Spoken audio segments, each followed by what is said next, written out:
Welcome to the BDGG guide for Mythic Shriekwing. This is the first fight of Castle Nathria and contains the same mechanics in the same order as Heroic mode. However, in Mythic, all of the echoing sonar orbs in Phase 1 and echoing screech orbs in Phase 2 are invisible to raiders. Raiders can gain sight of them temporarily from the new lantern object that's in the room. The lantern periodically pulses the debuff Bloodlight to players within 4 yards of it, but it is much more efficient for someone to pick up the lantern, as that range increases to 14 yards while held. This also allows the lantern to be moved, rather than remaining stationary. While players are holding the lantern, they take stacking shadow damage, so players can't hold it indefinitely and will need to drop it to let the debuff reset. Lastly, the lantern cannot be hit by either Descent, Deadly Descent, or Blind Swipe, as this will certainly cause a wipe. The raid will need to keep the lantern safe at all times. As this is an early boss, we do not recommend taking any specific set of classes to this encounter, and just the standard 2 tanks, 4 healers, and 14 DPS. If anything, you should bring the players that need the most or largest upgrades off of this boss. This fight does have more personal responsibility than most entry fights, and that is something to keep in mind when planning for this encounter. There are a lot of viable positionings for Shriekwing. We have opted for playing around the center of the room, rather than the edges, while tanking Shriekwing in between pillars, but outside of the box that they make. There are no phase-specific burn or damage amp phases, so lusting on pull is recommended. Exsanguating Bite is the tank mechanic, which just applies a stacking bleed debuff. Tanks should swap immediately after each application. Next is Echolocation. Several players will receive the debuff, then 6 seconds later an image of Shriekwing will descend on their location, dealing damage to all players within 5 yards and dropping an ichor puddle under their feet.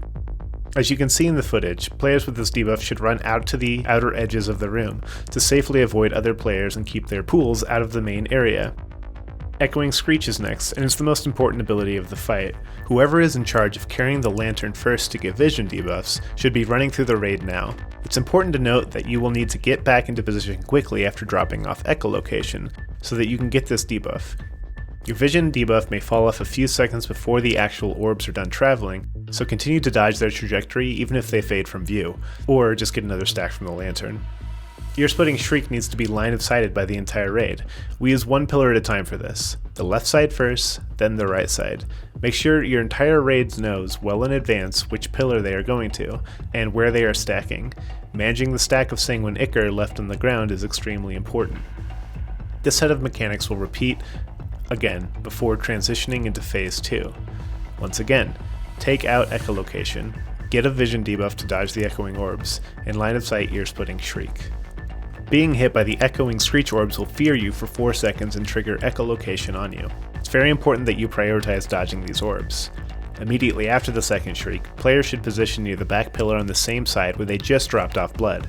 Players can continue DPSing her until she knocks everyone back. At this point, players should clump up near the pillar and stare around their characters to dodge echoing sonar.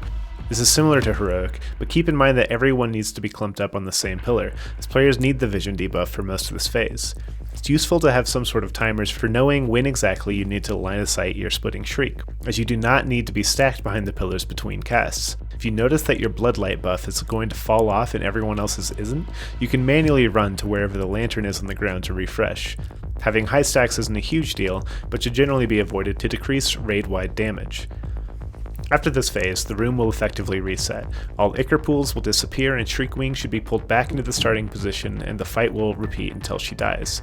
You can also flip the room if the boss ends up near the entrance rather than where she spawns. While the remaining footage plays, let's talk about lantern strategy more. Before starting this fight, you will want to designate one player as the lantern holder. It will primarily be this person's job to hold the lantern when needed, and manage everyone's stacks. We favored using a mobile range, such as a druid with cat form or a warlock with burning rush and port, as mechanics can happen both before and after the lantern route needs to be taken in Phase 1. But it's helpful to designate a player as a backup in case anything unexpected happens.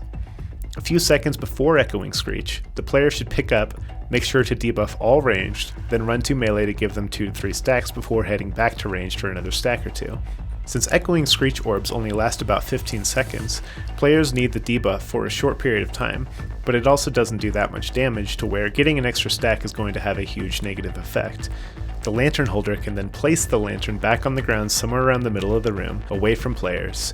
Remember, it still pulses the debuff in a 4-yard range while on the ground.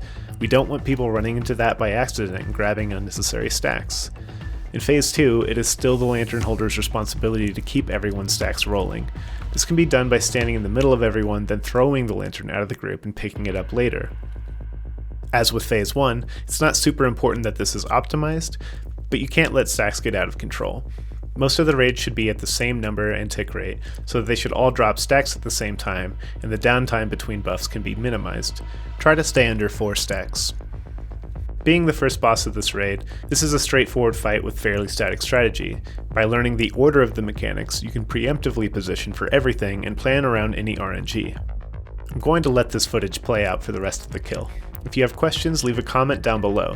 Be sure to subscribe and like the video to be notified of the rest of our Castle Nathria guides. Good luck! Okay, that's fine. I don't have great eyes here, so just... If you're ready to hide here, shriek now. Need to pick it up. You can run in it, remember, and refresh your buff. So res up, get a healer up. There's another hide. Okay, he's walking back towards the center of the room. Just get around like very back right. There's one more screech. Back in the room here.